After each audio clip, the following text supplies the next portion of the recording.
Right.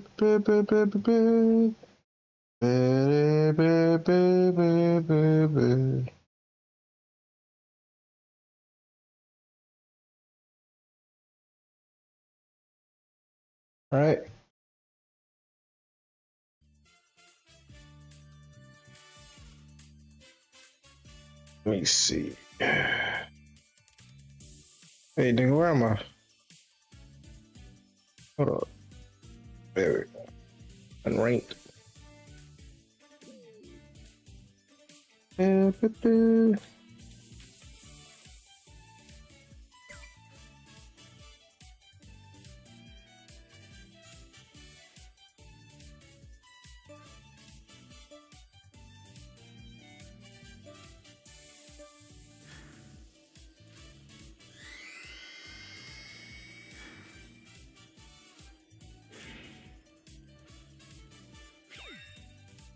Oh, goody. A toy maker tells.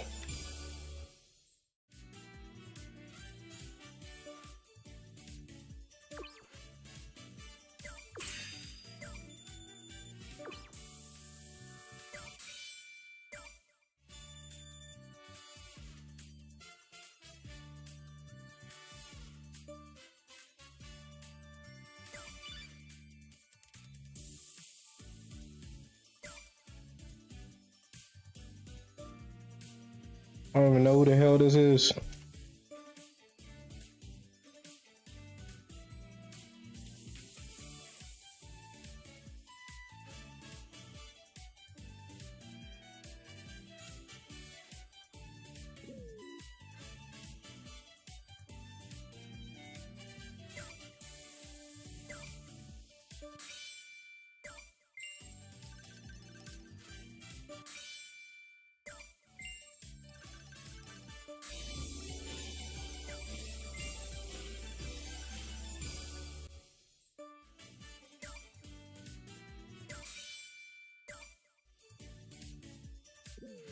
We playing gotcha games. We love them gotcha games.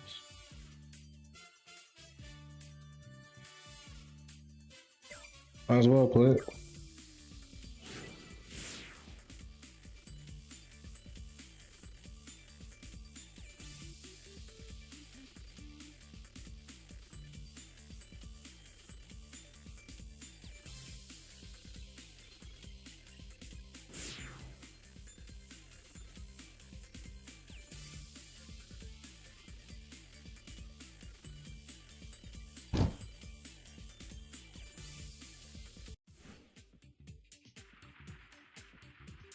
Hey, I think we got like an hour left of squad.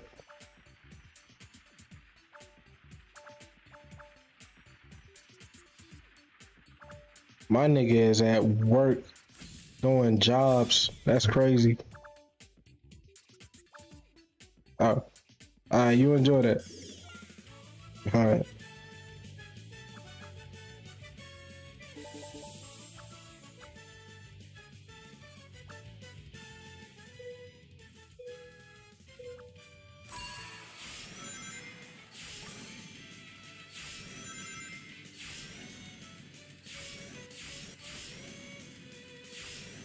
Damn, I'm fucking up.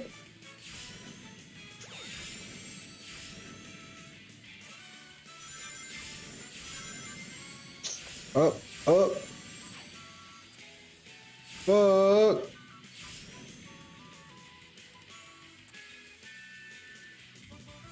Shadow, why the fuck are you so slow?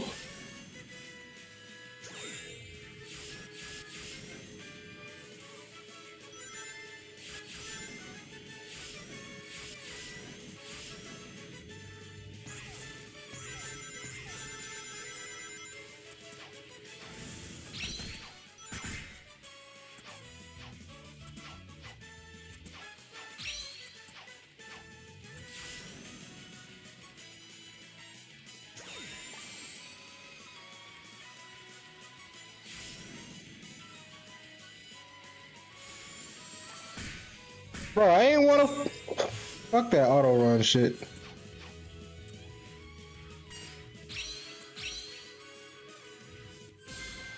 That was some bullshit.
My first time seeing this.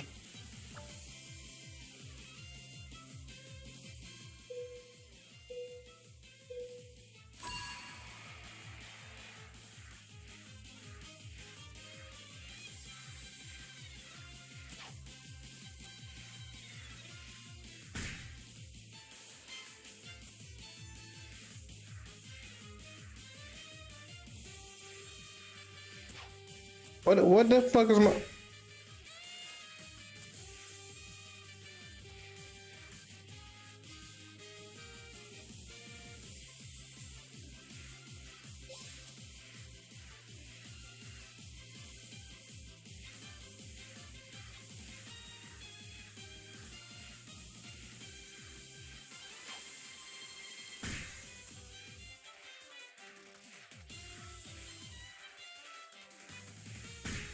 I hate these niggas so much.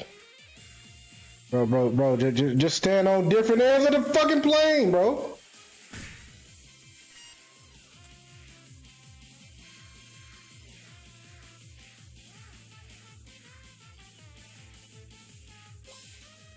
Dear diary, you won't believe this shit.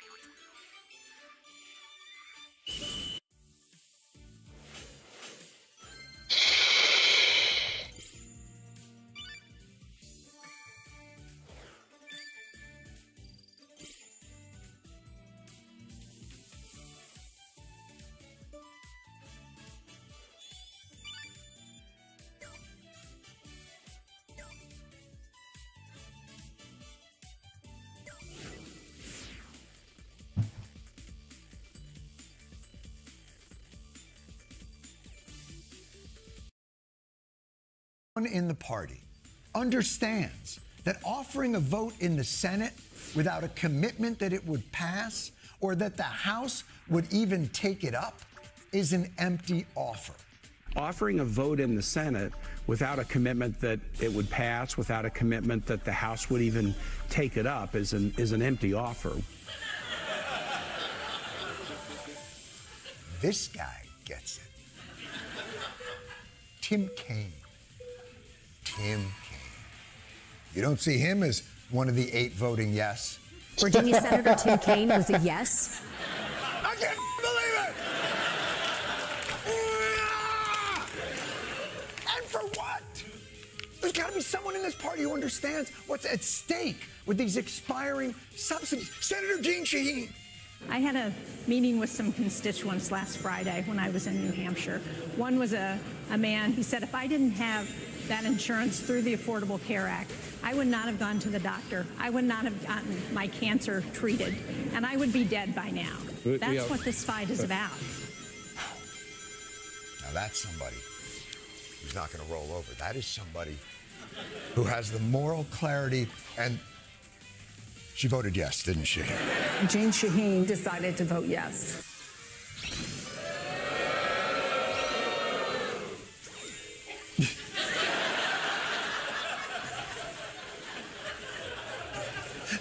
That was the most weirdly coordinated bear. Not only was it coordinated, here was the most beautiful part about that boot. It started at a low timber, and then it grew, and then a staccato.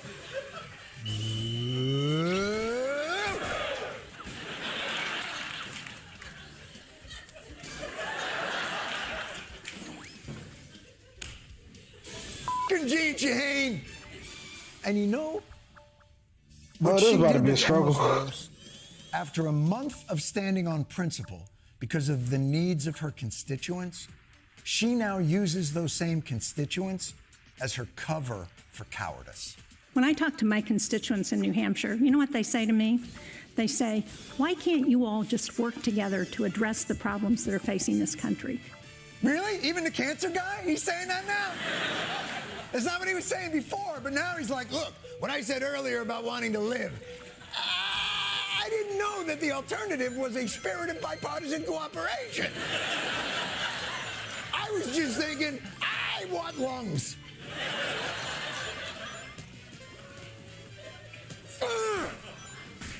And by the way, doing exactly what the Republicans wanted isn't working together. That's not working together. That's just doing what, Mr. Sawyer and I worked together to paint this fence. No! He made you paint it! And then he just jumped in at the end and was like, we can't free Jim, it's not bipartisan. Yeah, that's what happened. You don't remember the book? That's what happened. I didn't remember either. One of the writers. And you might be wondering to yourself there, well, where's the Democratic leader? Mr. No way Chuck Schumer during all this. Well, ladies and gentlemen, he is on your social feeds. Glasses in the ready position, putting on a show. Democrats have been fighting to get the Senate to address the health care crisis. This bill does nothing to ensure that that crisis is addressed. I am voting no. I think I got rid of one of them fucking. I think I got rid of first place, like merch. I mean that now literally. Chuck Schumer, your protestation be not believable. Look, either all 8 senators who voted to capitulate coincidentally are not up for re-election in 2026, or Chuck Schumer worked behind the scenes to give into the Republicans while still protecting vulnerable Democrats, including himself. You know, that's right. You know, humorously after the election, I mentioned to a couple of political analysts in the afterglow, post-coital, about how the Democrats were going to squander their hard-earned electoral victories. And I guess the question next for both of you is, how will they squander it? How? How will they piss this away? You know, the only thing I love more than seeing my face on TV is seeing it on a webcam with no filters. Talk about needing health care, my God. Is jaundice contagious? What the? Oh my But it's a fucking fair God. question. How would Democrats piss this away? Apparently, they did it something like this.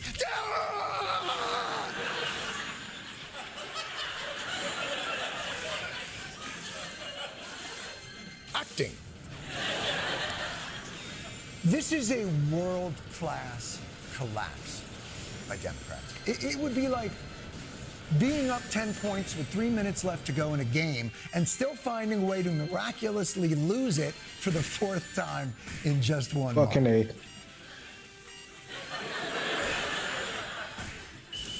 For those of you who don't follow the New York Football Giants, because let's say you value your time on this earth,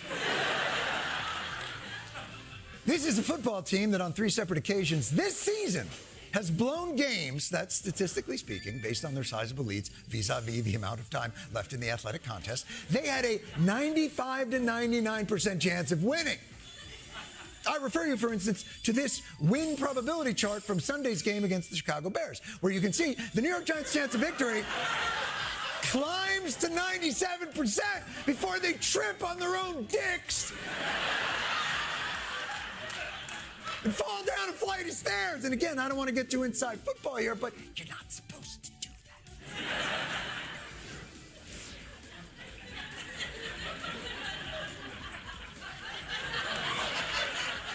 I have not had a good weekend. Now, for those of you who believe that professional sports and politics are an inept comparative,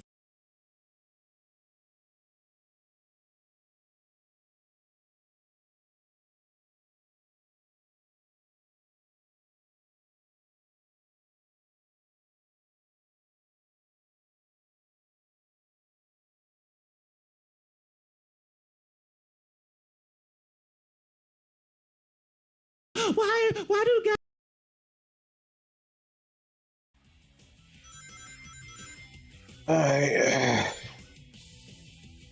Okay, I'll keep that in mind.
Bro, fuck this stage. What the fuck was that shit, bro?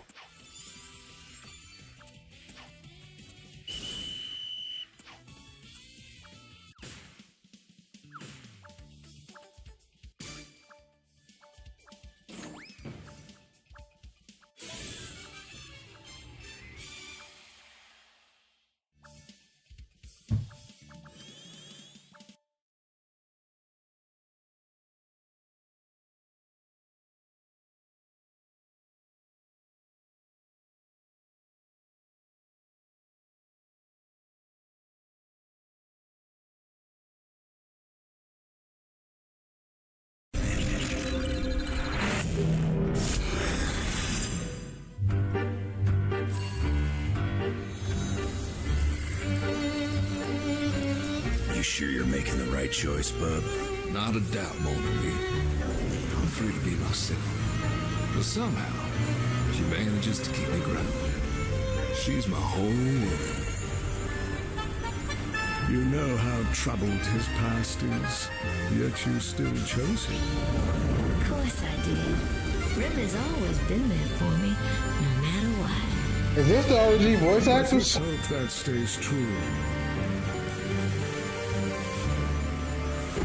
In the chaos to come.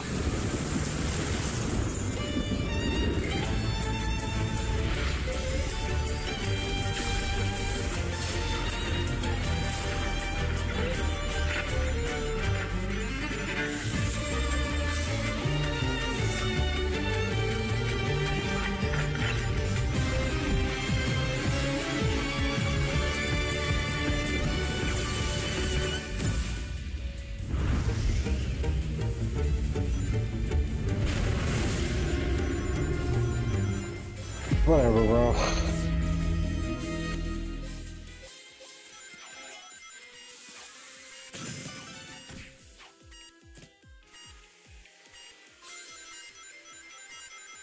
Free me from this shit. Thank you.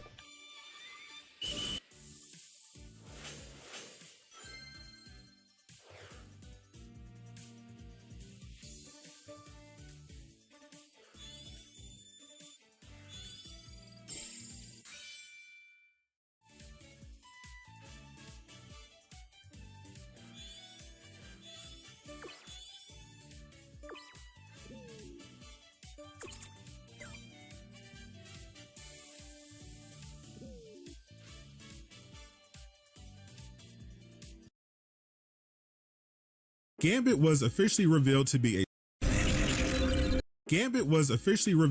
a strategist, thank Galacta, and based on his abilities, Remy might be the best designed strategist Marvel Rivals has put out so far. What did you do, Rag Nation?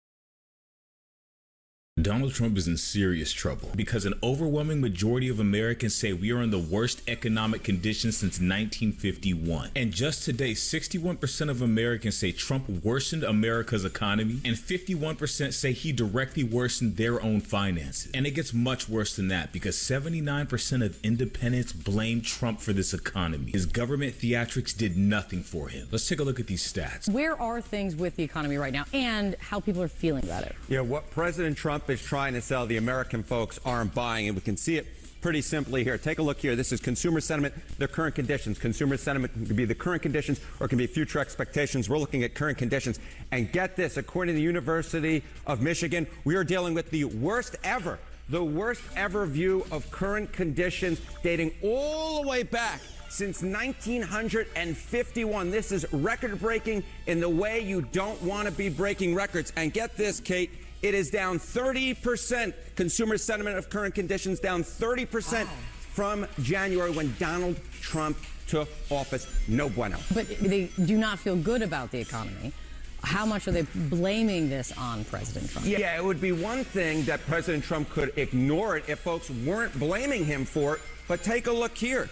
Trump's policies have worsened economic conditions in America. Look at this. We're dealing with a super majority here. We're talking about more than 3 in 5 Americans, 61%, who say that Trump's policies have worsened economic conditions in America. How about worsened your own finances? Again, we're dealing with a majority here. 51% of Americans say that Trump's policies have worsened your own finances. This is double trouble for the President of the United States. When you're dealing with consumer sentiment of current conditions being record-breaking in the wrong ways, being record-breaking for the worst ever since 1951, and you're dealing with a supermajority who say that your policies have worsened economic conditions in America, and you're dealing with a majority who say your policies have worsened the folks' own finances, that is, ay caramba, no good. Yeah. What about the slice of the electorate both parties need and is what decides elections? Independence. Yeah, okay. And you know, oftentimes we talk about independence, and sometimes that group of voters includes folks who lean either the Republican or Democratic side. I decide to look at pure independents, those who don't lean towards either side. And look at this, disapprove of Trump on the economy among pure independents. We're talking about 4 in 5. 4 in 5, 79%. I'm laughing because you rarely ever see a number this high. 79% of pure independents disapprove of Trump on the economy. How about this? This is no outlier, Kate. This is no outlier because look at Marquette University, their law school. 76% of pure independents disapprove of Trump on the economy. When you put it all together with the approval ratings, it averages out to a net approval rating on the economy among pure independents of, get this, minus 58 points. Oy vey, as my mother used to say. This is the type of thing that is political nightmare fuel, and it is no wonder that a little bit less than a week ago, the Republicans went down to defeat in Virginia and New Jersey. If these numbers hold, a year from now, the Republicans can wave adios amigos goodbye to their House majority, and they may very well be bidding adios amigos goodbye to their Senate majority as well. So what does this mean? Donald Trump's shutdown had such a negative effect on the rest of America that he has an almost 80% disapproval rating from independents, which is really just normal Americans. And this speaks volumes to Trump's influence and gaslighting. The only people who are affected by Trump's lies at this point is MAGA. And I'm only talking about permanent MAGA. These are the people with brick wall mentalities you cannot have a conversation with. These are permanent MAGA. However, their population is a lot smaller than the actual size rise of MAGA as a whole, because we saw them leaving in droves, and even though they don't want to admit it, just last week, Trump and all his lackeys were trembling in their boots as Mamdani and all the other Democratic governors and mayors got elected over the Republicans. And that election was a representation of the majority. Where we stand currently, nobody believes Donald Trump anymore. And anybody that joins him in his plot to further lie and give America propaganda and ruin this country will be voted against, because they have no place in leadership positions in our country. It's ironic how Trump has a reputation of pushing this country back by decades, and polls show that people agree that this is the worst economy we've had since 1951. And don't be fooled by the 8 Democratic senators who got paid off to switch up on their country, because these people are still terrified, and people are actually telling Mike Johnson right now to swear in Adelita Grijalva. And Mike Johnson is in hot water. They all are, because in the past 30 minutes alone, there's people blowing him up about swearing in Adelita Grijalva. Swear in Adelita Grijalva. Maybe now you can swear in Adelita Grijalva. Maybe release the Epstein files. It will be interesting to see what excuses Mike Johnson makes to not swear in Adelita Grijalva now. Nobody is buying it. We know who is responsible for the government shutdown. The government's open again. Great. Now, Mike Johnson. Adelita Grijalva was elected into Congress September 23rd, 2025. We are in November now, and Mike Johnson still refuses to swear her in because she is the last vote required to release the Epstein files. So much so that he's actually trying to get her replaced as an elect before he swears her into the House. She has promised time and time again to release the Epstein files, and she has massive support. The entire Trump administration fears her. Let's take a look at this clip.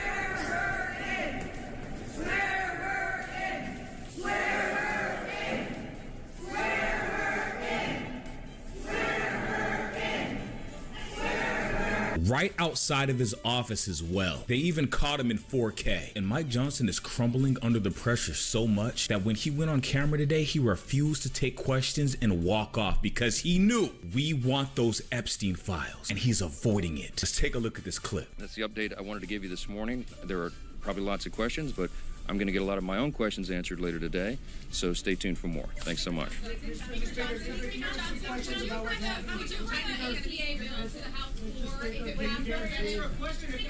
The same guy protecting PDF starved Americans to defund their health care and is now refusing questions from the American public. And this is what MAGA supports. And bear in mind, this is the same guy that said Trump actually worked for the FBI to turn Epstein in, which Trump and everybody later denied. He also said we already have the Epstein files, which we don't. And just 3 weeks ago on October 21st, when he was able to hide behind the government shutdown that he caused, he answered a question about the Epstein files saying we want maximum transparency, but we don't want to release them because we don't want to give out the victims' names, exposing his own lie because you already told us we had them, and now you don't want to release them. So which one is it, Mike Johnson? Please let us know. Let's take a look at this clip. These ladies who've come forward, they estimate there may be as many as 1,000 young women who were subjected to these heinous crimes. And many of them have chosen not to come forward and show their faces and reveal their names because it would compound the harm that they've already suffered. And so we want to protect those people. That's the sum total of all of this. That's our responsibility.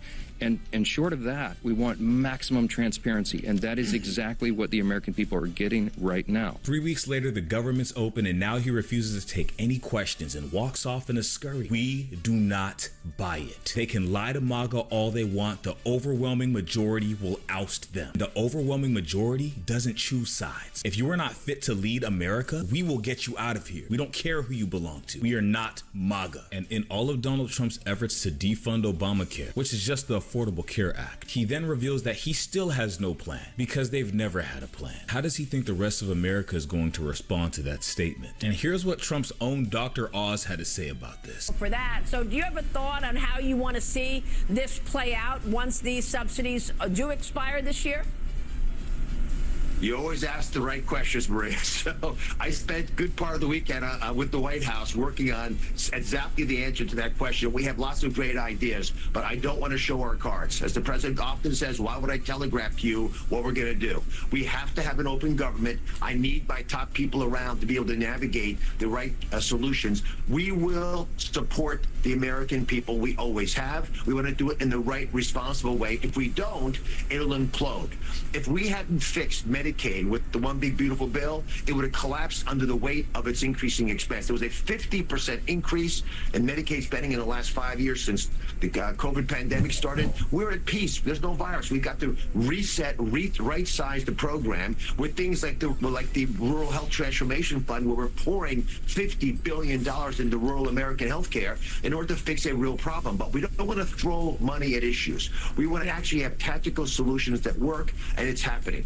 i.e. they have no plan at all. And isn't this the party of maximum transparency, in the words of Mike Johnson? And in his reference to Trump's one big beautiful bill, they cut Medicaid by $1 trillion. With them making it harder to get on Medicare, it is projected that over 16 million people will be kicked off of Medicare by 2034 as well. But you know what the big beautiful bill did introduce? A $1 trillion tax deduction for billionaires. Wonder where they got that number from. Additionally, the one big beautiful bill cut SNAP by $230 billion and gives Trump $50 billion to build his border wall. It will also increase the national debt, which is projected to also increase interest rates. And you will see all of this slowly bleed out over time. So when Dr. Oz talks about fixing Medicaid with the one big beautiful bill, what he really means is they fix their tax cut increases, because they're destroying Medicaid. And unfortunately for them, an informed population is a dangerous population. And the best part about all this is nobody is buying it. Americans are sick of being lied to, and they deserve the truth. And the truth is, Donald Trump's system just doesn't work, because instead of improving this country and providing a good foundation for Americans to thrive, he's focused on power and control. However, we do not respect or bow down to a dictator, especially when they willingly lie to MAGA every day to fill their hearts with fear to keep them distracted and hateful. For God's sakes, Obamacare is not getting refunded now, and they're still talking about Obamacare with more lies. They have no plan, no introductions to anything. And this guy right here complains about Americans not being sick enough. He is angry that Americans are healthy. Let's see what he had to say about that. I want to turn to talk about fraud just a little bit more. 35 to 40% of Obamacare recipients that are enrolled in Obamacare never file a claim. Let me say that again. There's 24 million people on Obamacare. 35-40% of those people never file a claim. These are ghost people. They don't even know they're on Obamacare. They've been falsely enrolled in Obamacare. Now, some people would say, "Oh, but there's always some people that don't file a claim." It's usually more like 10%. More like 10% of people in a pool of insurance products are not filing the claim. In this case, it's 35 to 40%. And overall, I think we could say that this group of people in Obamacare is a high-risk group. Big cities like Chicago have pushed people that took early retirement, have pushed them onto Obamacare. These are typically sick people that have been pushed off other plans, and they went towards Obamacare. And trust me, I want to address that. That's why we need a high-risk pool that would address those types of folks as well. But the point here is that some 10 million people on Obamacare are not using it, but the federal government is getting the entire premium paid.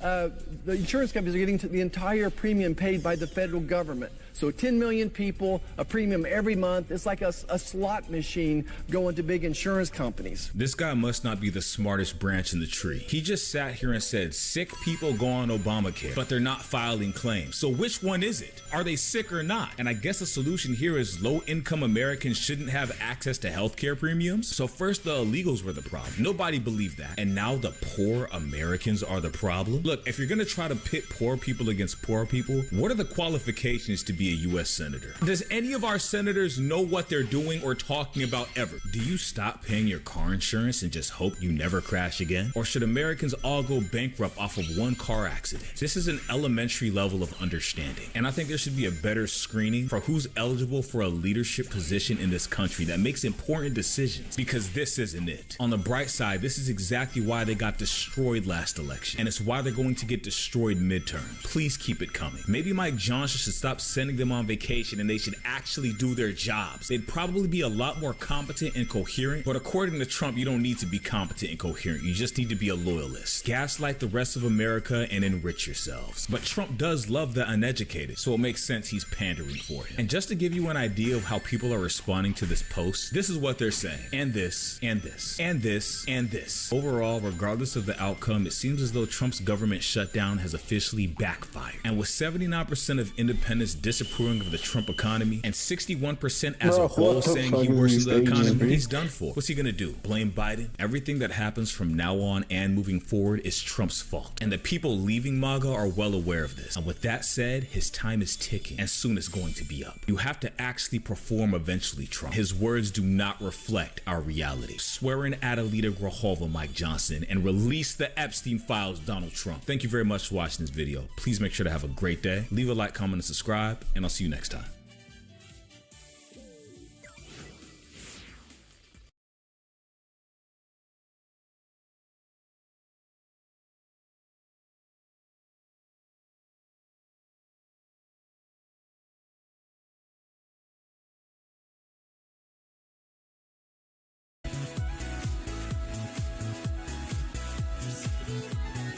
Hey, yo, Dell. Production niggas.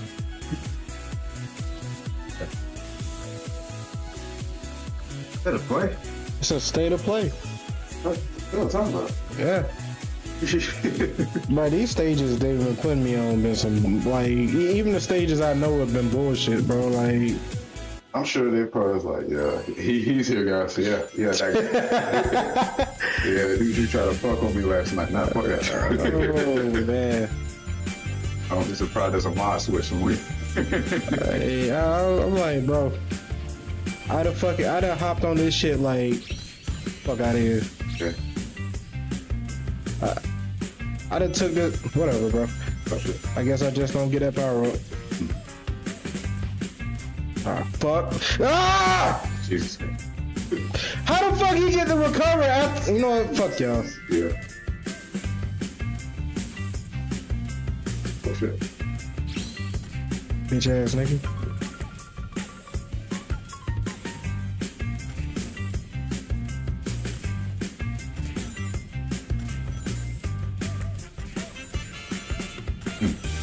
Why am I still on it? Right, the windstorm is not that crazy. Okay.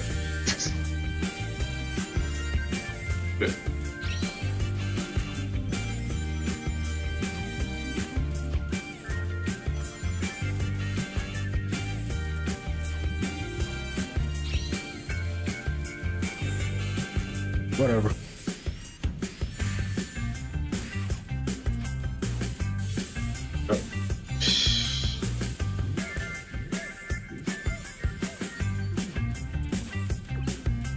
That's good. All right, I'll pass and Gato. Into the Hall of Fame? Yeah, nigga. I was watching that shit. So what you think? Best rap group of all time? No, the answer is no, but go ahead. What was funny is I never thought of it. But they are in the top 10 though. Like, if somebody don't put in that top 10, like, like you are a piece of, you know what?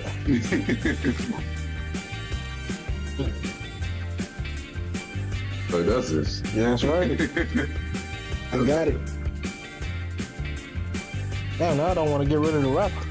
Oh wait, no, the rapper isn't dead. It's cool. All right. Yeah, your mind there, cool. All right, let's play this bullshit stage so I can get eliminated. Yeah, I've been getting old on, bro. Don't get caught. Fuck out my way, bitch, nigga.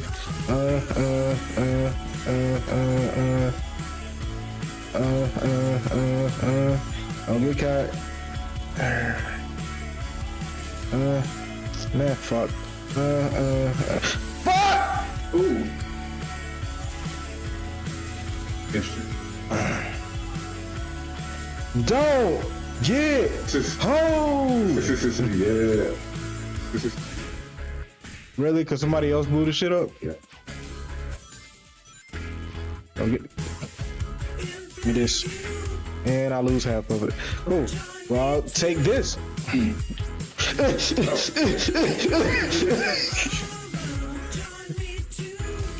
know. They know.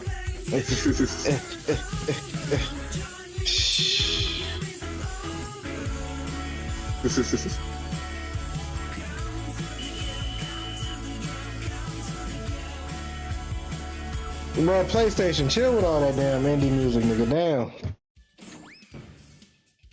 I get it. Yeah. Nobody heard this fucking band, but probably did. Very friends mixtape right now. Nigga, is this Tame Impala? It's not Tame Impala. No, hell no. Thank God. Probably that shit sound like Tame. I mean, that don't sound bad. That just don't give a fuck. I said like, nah, Tame Impala would never do that poppy shit. Yeah. They're psychedelic as fuck. Oh man, this shit, nigga. I'm just like, I can tell you right now, Tame Impala had that whoa bullshit. That's like manufactured. Every lyric gotta be like, oh. I'm like, bullshit. Corporate indie, baby. Yeah, get that shit out of here, bro. And it was funny though, they actually dropped an album last month. Oh yeah, they did. I still haven't heard it, but I remember they did fucking drop an album. Well, let me get some. Sure. Bitch. Okay, that was my fault. What y'all gonna do about that? All right, I'm back in first. I'll be taking that. I'll be taking this. Bro, stop trying to hang out with me, nigga. Bitch ass niggas. Give me this too. Nigga. Whatever. It's whole time. It's time to hoe niggas.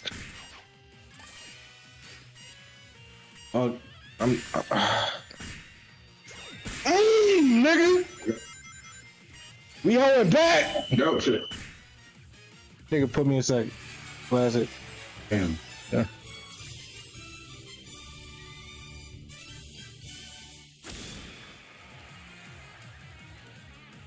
Wow. That's a shadow. That's the woman. Some bullshit. Yeah. The thing about it too, like Big Boy and Andre, they didn't actually perform at it, you know, like after but they did a speech together. Yeah. At least they showed up for what was theirs. Yeah. Andre probably like, I don't think I deserve this, but he was shining a lot of stuff, man. Oh, he got emotional up. What did he say? He said the Southside. Not Shout Gambino said aka Donald Glover. That said that part. He had said all that. they were pretty much a shout out stuff like from their past and people that helped him get set home. That pretty much like was the majority of the speech. And they brought like the majority of the Dungeon family on stage and also their friends and family. That's what's At up. one part, Andre was like, "Yo, Timo, you come on stage, man. They ain't gonna lock us up." That shit was funny. Dude, but it was some very southern shit. Like, you ever heard his speech? Like, yeah, that's what it was like. Like, hey, y'all give us the opportunity to be on stage like that. But Big Boy was representing, and Sippy Brown, like a lot of, and Doja Cat was up there, Tyler Creator was up there, he did Bounce of the Back that, and he had Janelle Monáe, that's pretty much the majority of them. Yeah, okay. Yeah, that was it.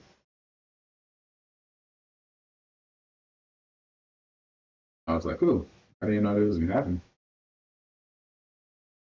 Races and beats that. Nah, so like the governor that said races and peace, gotta be a Charlie Kirk thing, probably. All right, 2, 1. Don't get eliminated. I fucking love that shit. Dude, that was definitely part of my childhood.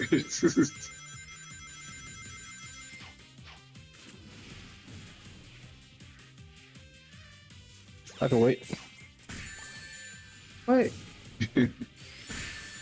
Okay. Bitch ass nigga.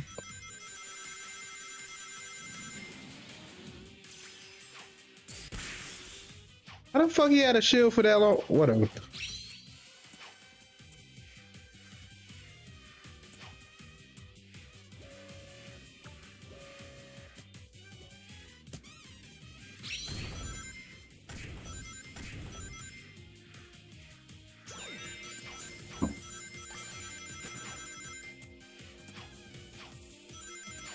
Oh shit.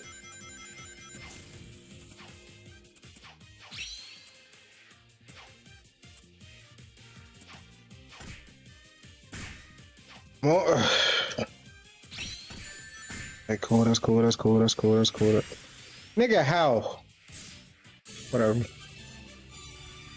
Fucking 8th.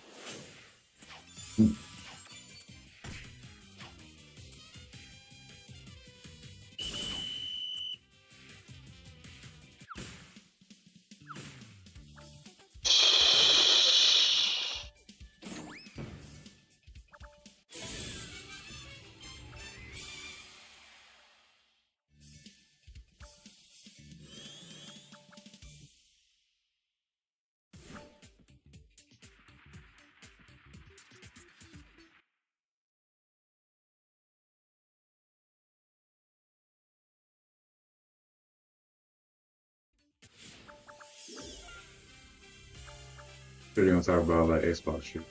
Xbox shit. Yeah, guys, we migrated. We joined forces.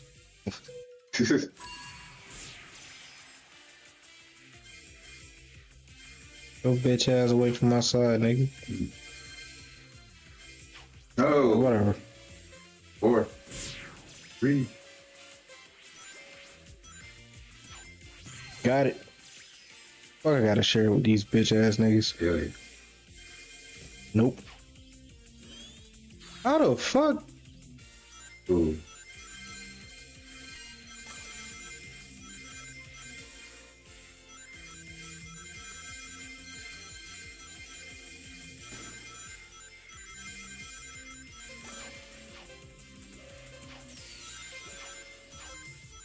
Ooh.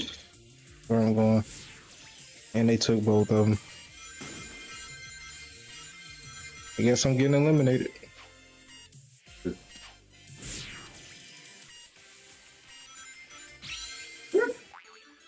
Hey. Right.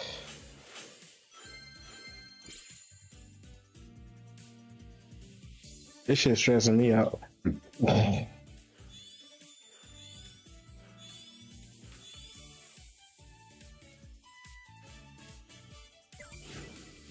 Now, I wonder if they're going to address the whole Square Enix thing too, because apparently they're just done with American like business. They said, because they try to put some woke shit in like the up and coming Final Fantasy. Like what? Yeah, and apparently they was trying like to quote unquote nerf Tifa.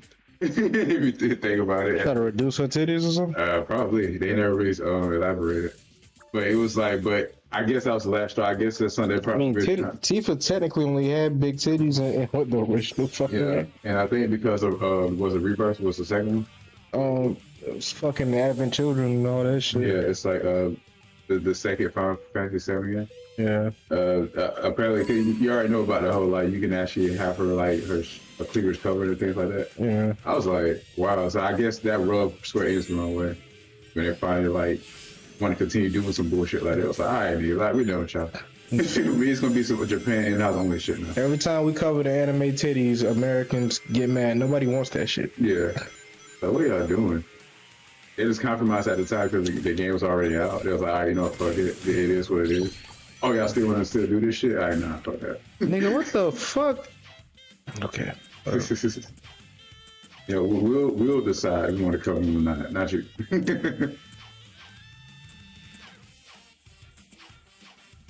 Whatever, B.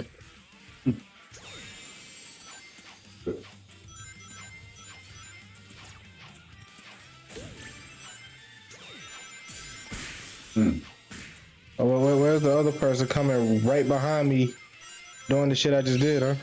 6. Ooh.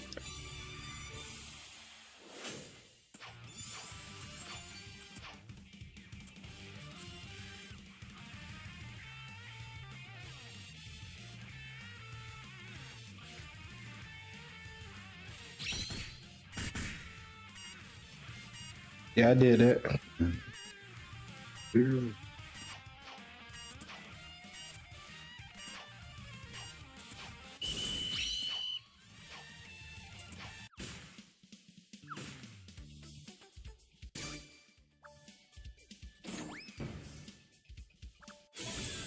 Bunch of losers. All right. Guys and girls always gotta. Why can't we just be friends? What? Why can't we be like platonic friends? I ain't never been to Pluto. Fine, you wouldn't be my friend. You won't be my platonic friend. That means you got to be my friend, just like my guy friend. It means you can't do boyfriend girlfriend shit with me and then just say, oh, that's my platonic friend. I'm not going for that. Can't be like calling me at 3 o'clock in the morning telling me you can't sleep. That's boyfriend shit. I wish one of my buddies would call me, yo, dog, I can't sleep. What? Kill yourself, motherfucker. Why would you call me this late? The fuck off my... You can't sleep, go downstairs, get a warm glass of bleach, bitch, and... God damn. It's 3 in the morning. Come on. It's not all bad. Haven't had like just complete mishaps when it comes to relationships. I had a very interesting relationship, and you know, I think a lot of us did. If you started dating like in the pandemic, which was just, it was a bad time to start dating. I wouldn't advise it. But I ain't doing it on purpose, you know. It was my roommate. The world shut down.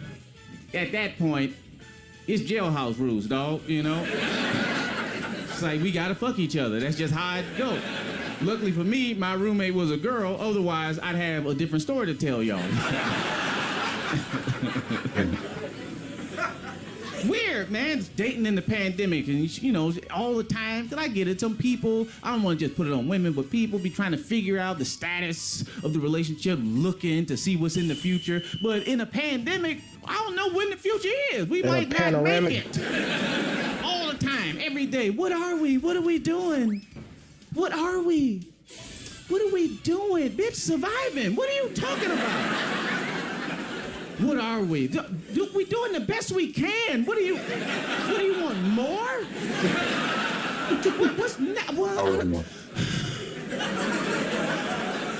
I mean, like, what about marriage? Marriage, we are quarantined in a studio apartment. It don't get no closer than this. I had to do different things to find time for myself, to get away. It's hard, man. Getting away to do stuff that you really ain't supposed to be doing. You know, you're hurting. You'll be watching porn, man. Sometimes you just need that personal time, dog. And I'd be running away to watch porn, and she ain't like that, you know. And I know a lot of women don't like that. This one in particular, you know, she was saying, like, she hate when guys watch porn because she think it give guys an unrealistic idea of sex. Which, I mean, I guess, but what do you mean unrealistic? Like, this is real. It's happening. This not CGI. What do you mean unrealistic? Like, they not throwing fireballs.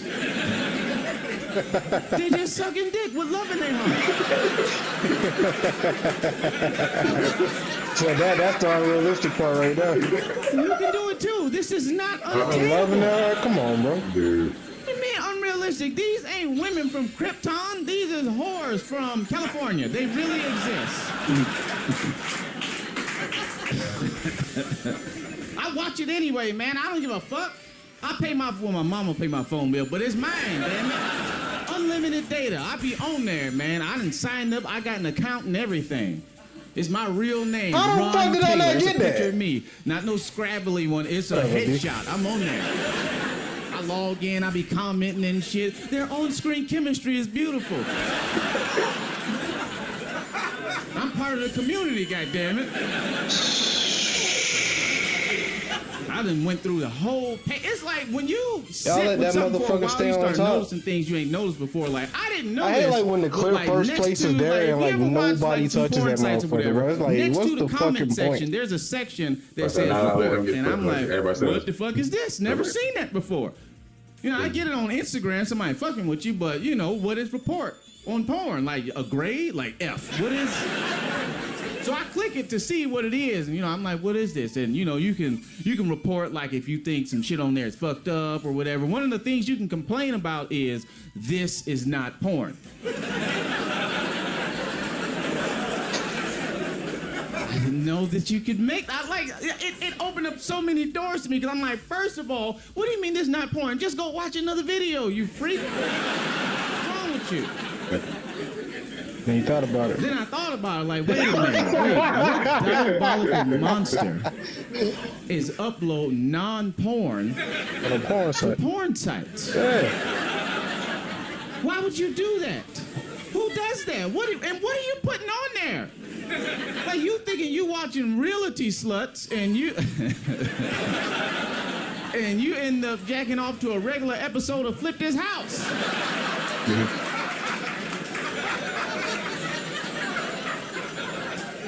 And the fucked up thing is you came already. All now right, what buddy. you gonna do?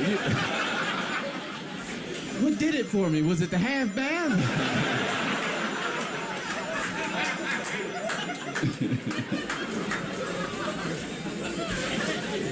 Lie down there shit. Oh shit. All that stuff that I don't need to watch. But the thing is, for me, it'd be educational. You ever watch something, you're like, well, at least I'm learning. But it's stuff that you can't use. Be watching YouTube. Yo, I know how to do a C-section right now. Perfectly. I know about anesthesia and everything. I ain't certified. When am I use it? Never. But you watch it and you just be going down these rabbit holes, man. Like just watching nothing. And the best is on Netflix, dog. Like it is some shit on there. You can learn how to kill the fuck out of somebody on Netflix. You can learn how to swindle motherfuckers. It's a whole thing. The point is, been watching movies that they put on there from back in the past. Like just as a, in general, all together. Like if you ever watch old movies now with like these 2022 newfangled like woke culture glasses that we have, it's some wild stuff, man, that we don't talk about at all. Like I get it, shit is fucked up now, but if you watch some old cinema, some old movies, it is wild. And I ain't talking about the things you would think about, you know, like the rated R movies. I'm talking about like kids movies.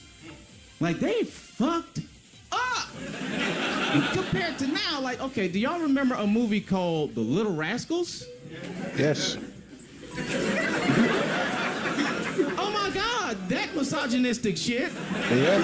Okay, if you don't Spanky's remember He-Man Haters Club, bro. The Little Rascals was a movie about a young boy, right, who had this crush on this girl. And all of this boy's friends was like, man, fuck that bitch. Fuck yeah, gonna die. We hate girls. We hate women. Fuck her. She's a bitch. We will kick her off a ledge. Fuck her. Yeah. Just like that.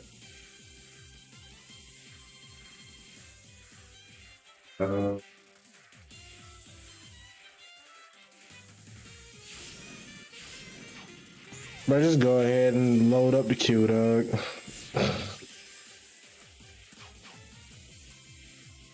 Peace. Peace.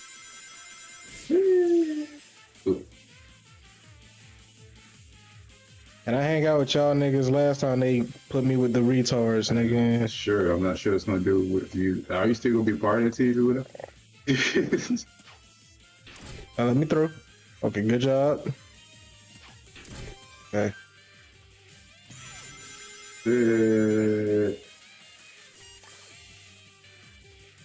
Yeah, it's over for us, nigga. We done. Ooh. Yeah, we done. Did you see what they did with that fucking ball? Yeah. Oh my, let's push it. Why are all y'all standing on the other side of the ball? Why are y'all blocking it? I'm getting trolled. All right, well, glad you let me know. Yeah, y'all want to troll now? Really? Cool.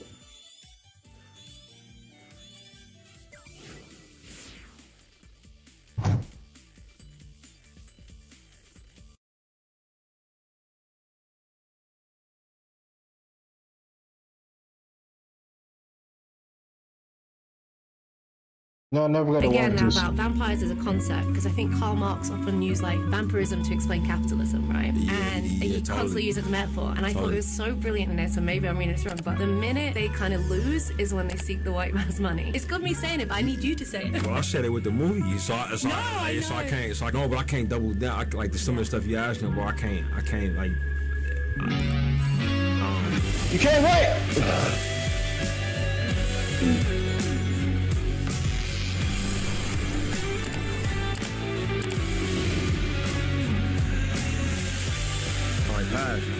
And you know, we editing the film and mixing the sound, and sometimes I'll be like, oh, that's what I meant, and this wasn't based on anything like direct, so you pull from yourself, you know what I'm saying? So I see a lot of myself in it. We gonna gonna kill every last one of you. Warner Brothers agreed to spend $90 million to make Sinners and agreed to give you a cut of gross ticket sales. Warner also agreed, and this is absolutely key, to relinquish its ownership of the film to you after 25 years. The Times reports, quote, some rival film companies were horrified. I think that a lot has been made of my deal in particular. I'm not totally sure why, but nothing about this deal is a new thing, you know. What's your guesses, Ryan? It's not a con.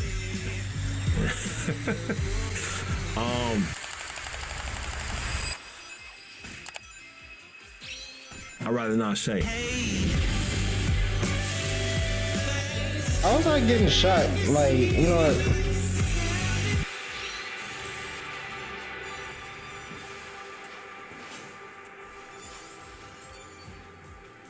So, this handsome black man is named Oscar Micheaux, and he owns the title of being the first black director of major motion pictures in American history. Micheaux was born in Chicago in the late 1800s after the end of slavery, but still within Reconstruction and then obviously Jim Crow. Micheaux seemed to have an innate hustler's mentality, working numerous professions and business ventures, trying as much as possible to be his own boss, which led him to be a homesteader in South Dakota in 1910.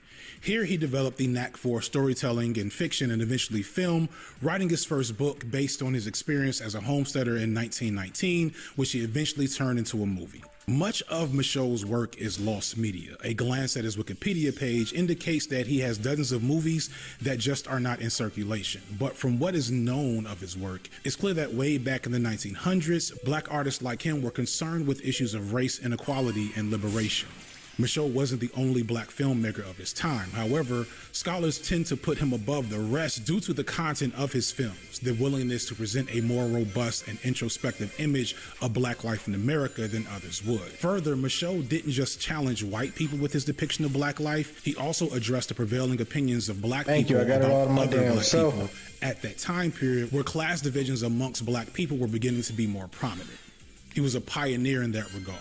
Because of this, he often faced protests and censorship for his films. The Hollywood system that we know today didn't really exist back then, but the same forces that shaped the Hollywood system definitely shaped what film would be in the 1920s. All of it still fundamentally driven by the same forces of capitalism, culture, and consumerism. All of those, of course, affected by race and class. Race and class dictate what stories get told and by whom. However, if you look at Micheaux from a certain perspective, maybe from the perspective of how art and media is controlled now, Micheaux might have had more freedom in the 1920s than black creators have today.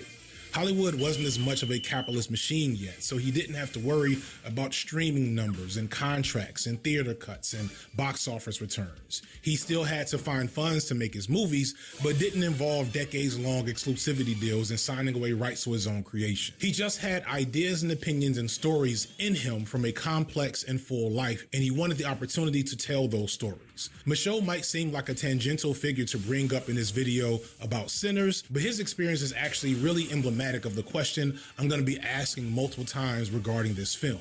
Why did we like Sinners so much?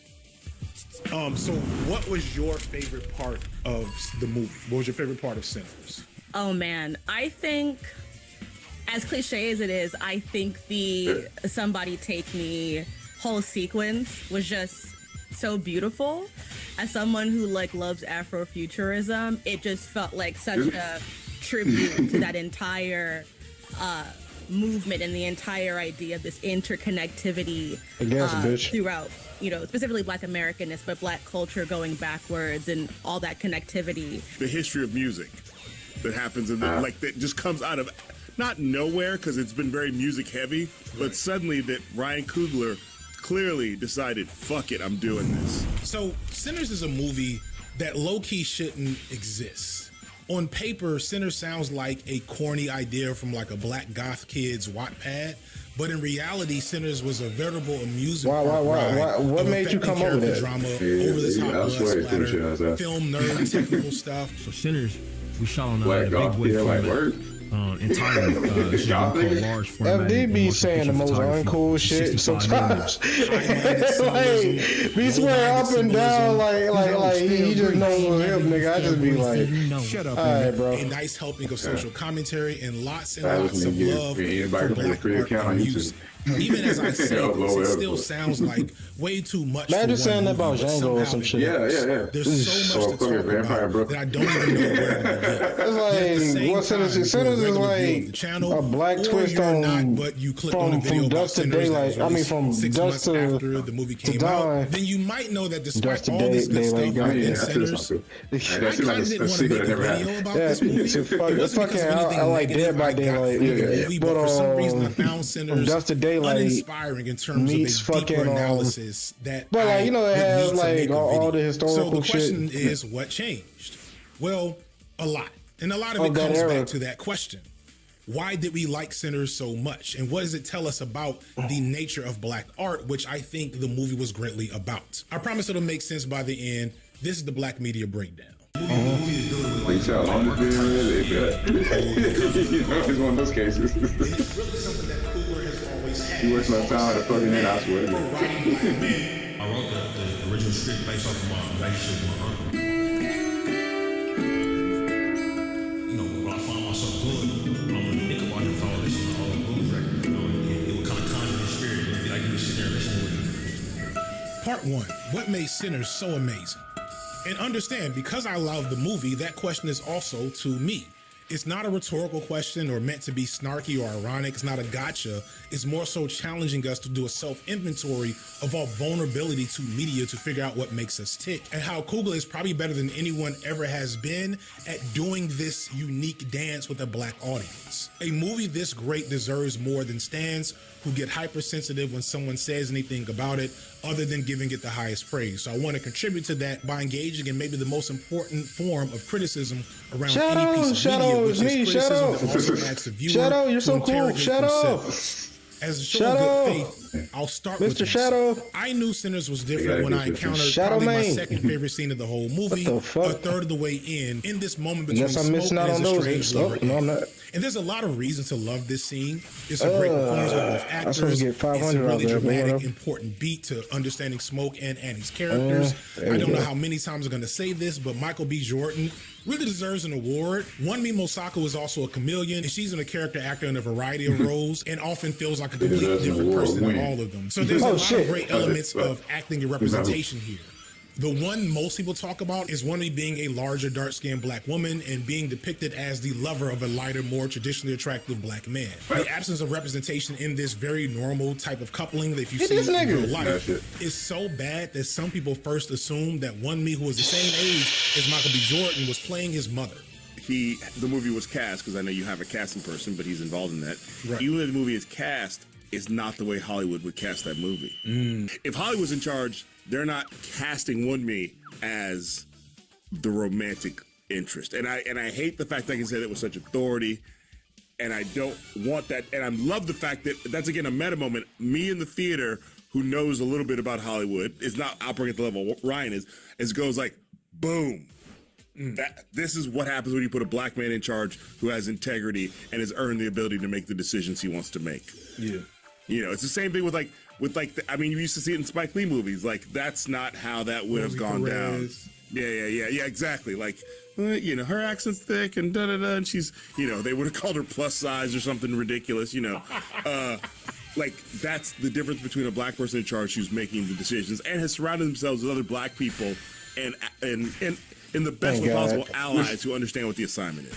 Another aspect of representation was the engagement with hoodoo as legitimate practice. Hoodoo being an umbrella term for a variety of traditional African spiritual practices that survived the Middle Passage and slavery.